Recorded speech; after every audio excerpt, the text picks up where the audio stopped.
Student, आप सभी का एक बार फिर से स्वागत है आपकी अपनी ब्रेन डेवलपमेंट क्लासेस में। और जो लोग चैनल पर नए हैं, चैनल को सब्सक्राइब करें, लाइक करें, बेल आइकन को दबाना ना भूलें, जिससे कि आने वाला वीडियो तुरंत आप तक पहुंच सके। तो जैसे कि मैंने पिछली वीडियो में आप सभी को पढ़ाया था कि मानव जनन तंत्र यानी नर जनन तंत्र, मेल रिप्रोडक्शन सिस्टम क्या होता है, उसका पूरा चित्र भी बनाया था, पूरा समझा दिया था। और जो हमारा नर जनन तंत्र होता है, उस जनन तंत्र में की जो पहला अंग होता है वो होता है वृषण कोष। तो आज हम सभी पढ़ने वाले हैं वृषण कोष के बारे में। वृषण कोष होता क्या है, कैसा होता है, इसमें किस किन परतों से मिलकर ये बना होता है, ये सारी चीजें आज वृषण कोष की हेडिंग को डिटेल से समझने वाले हैं हम सभी। कल मैंने सभी जो पिछले वीडियो में आप सभी को बताया था कि जो नर जनन तंत्र होता है वो किन किन अंगों से मिलकर बना होता है, तो उसके एक एक अंग को हम डिटेल में पढ़ने वाले हैं। तो पहली हेडिंग है हमारी वृषण कोष।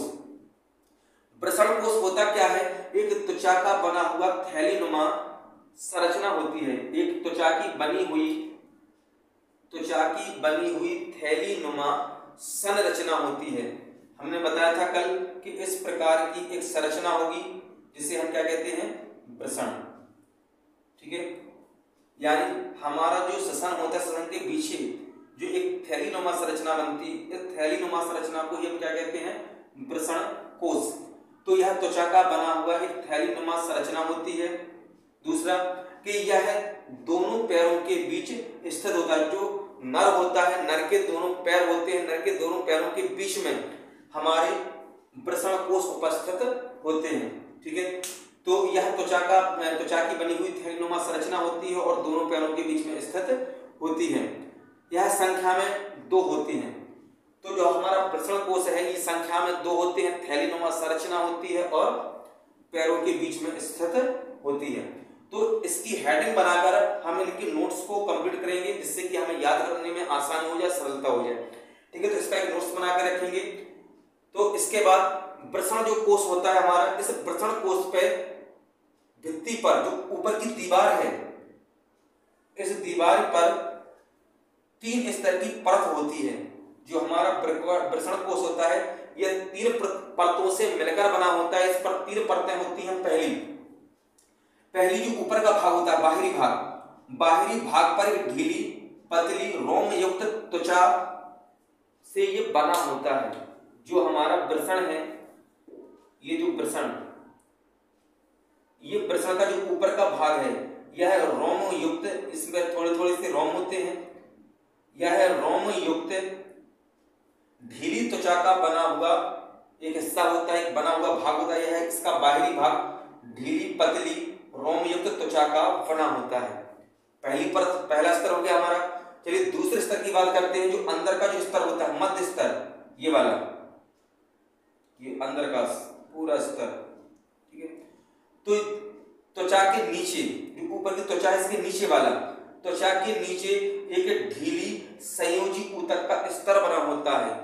एक ढीला संयोजी ऊतक का स्तर बना होता है अंदर वाला। ठीक है, ऊपर वाला भाग पतली रोमयुक्त त्वचा से बना होता है और अंदर वाला भाग ढीली रोम संयोजी ऊतक का बना होता है। इसका तीसरा भाग, अंदर का जो भाग है, अंदर का भाग आरेखित पेशीय तंतुओं का मोटा स्तर होता है। अंदर का भाग मोटा होता है और कैसे बना होता है, आरेखित पेशियों से, आरेखित पेशियों के तंतुओं का बना एक मोटा भाग होता है। यानी हमारे वृषण कोष पर कितनी स्तर होते हैं, 1, 2 और 3। ये 3 स्तर से इसका पूरा वृषण कोष का निर्माण होता है। तो ये त्वचा का बना हुआ थैलीनुमा संरचना होती है, दोनों पैरों के बीच में स्थित होती है और संख्या में कितनी होती है, 2। वृषण कोष की भित्ति में 3 स्तरीय परतें होती हैं। पहली बाहरी परत, यह बाहरी भाग ढीली पतली रोमयुक्त त्वचा का बना होता है। दूसरा भाग त्वचा के नीचे, मध्य स्तर, त्वचा के नीचे ढीली संयोजी ऊतक का बना होता है। और अंदर का भाग आरेखित पेशीय तंतुओं का बना होता है। ये 3 परतों का ये बना होता है। इसके बाद वृषण कोष का आंतरिक भाग में जो अंदर का भाग होता है, 2 वृषण कोष होते हैं इस प्रकार। ठीक है, और दोनों रोमयुक्त त्वचा के बने होते हैं। तो आंतरिक भाग में एक विभाजन पट होता है इस प्रकार, बीच में एक विभाजन पट लगा होता है। यह उन विभाजन पटों के द्वारा दो भागों में बट जाता है, एक भाग इस साइड और दूसरा भाग उस साइड। विभाजन पट के द्वारा दो भागों में बटा होता है और प्रत्येक भाग में इसके प्रसरण कोष के कितने भाग होते हैं? दो, लेफ्ट और राइट। दो भाग बन जाते हैं किसके द्वारा? विभाजन पट के द्वारा। ये बीच में जो विभाजन पट डलता है तो एक प्रसरण कोष इस साइड हो जाता है और दूसरा प्रसरण कोष उस साइड। तो प्रसरण कोष दो होते हैं, एक लेफ्ट और एक राइट। प्रत्येक भाग में एक प्रसरण उपस्थित होता है, इसके अंदर एक प्रसरण होता है और एक प्रसरण इसके अंदर होता है। टोटल कितने प्रसरण होते हैं? दो। तो प्रत्येक भाग में एक प्रसरण उपस्थित होता है और प्रत्येक भाग जो प्रत्येक भाग है किसका? प्रसरण कोष का। यहां से पतली नाल निकलती है, यह पतली नाल जिसे कहते हैं हम बक्षण नाल, और ये कितनी होती है? 4 से 5 सेंटीमीटर लंबी, और ये जाकर हमारी श्रोणि गुहा में जाकर मिल जाती है।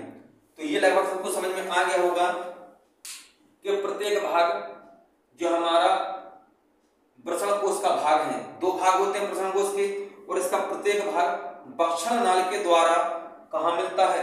श्रोणि गुहा से जुड़ जाता है, और यह बक्षण नाल कितनी होती है? 4 से 5 सेंटीमीटर लंबी होती है।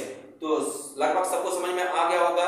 इसका एक स्क्रीनशॉट ले लें जिससे नोट्स बनाने में आसानी हो जाए, और एक बार इसको हम रिपीट करते हैं दोबारा से, जिससे आपको लिखने में सरलता और आसानी हो जाए, जिससे कि नोट्स बनाने में कोई दिक्कत ना हो, और इसे अच्छे से याद कर लेंगे क्योंकि ये बोर्ड परीक्षा में ज्यादातर प्रश्न पूछे जाते हैं। तो वृषण कोष के बारे में फिर से सुनेंगे कि वृषण कोष त्वचा की बनी हुई एक थैलीनुमा संरचना होती है। यह दोनों पैरों के बीच में स्थित होती है और संख्या में 2 होते हैं।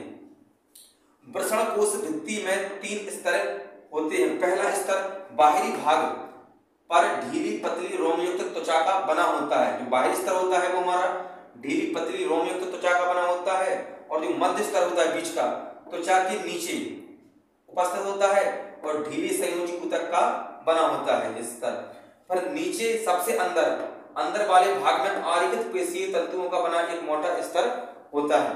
ठीक है।